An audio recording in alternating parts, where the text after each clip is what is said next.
Tonight, time for our Making a Difference report. It's about the global effort to find members of a dwindling population, the people who are still alive today who played a role in the Holocaust. Tonight, NBC's Martin Savage has the story of one tireless American investigator looking for those who committed a towering crime against humanity. For Eli Rosenbaum, every day is a race against death. We are very, very conscious of the ticking of the so-called biological clock. For nearly 30 years, he's had just one job, working in the Justice Department, hunting former Nazis living in America. Certainly the number must be in the hundreds, but there have been estimates from hundreds to thousands. But as suspects age, Rosenbaum is increasingly aware death may find them before he does.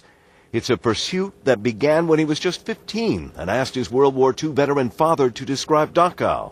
Irving Rosenbaum was there the day after the death camp was liberated. His mouth opened as though he were going to speak, and his eyes welled with tears, and he couldn't speak.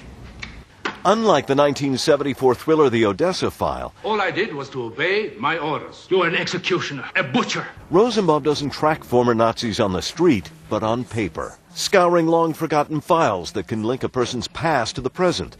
In October, he and his team identified an 85-year-old Georgia man as a former Nazi who trained concentration camp attack dogs. And investigators continue their efforts to try and deport a former Cleveland auto worker accused of being a death camp guard.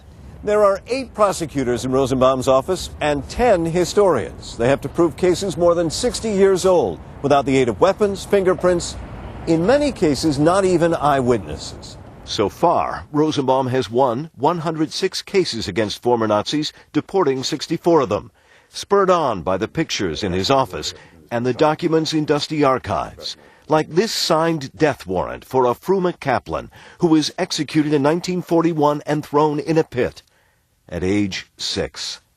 It took Rosenbaum 10 years, but he found the man who signed the order living outside Boston.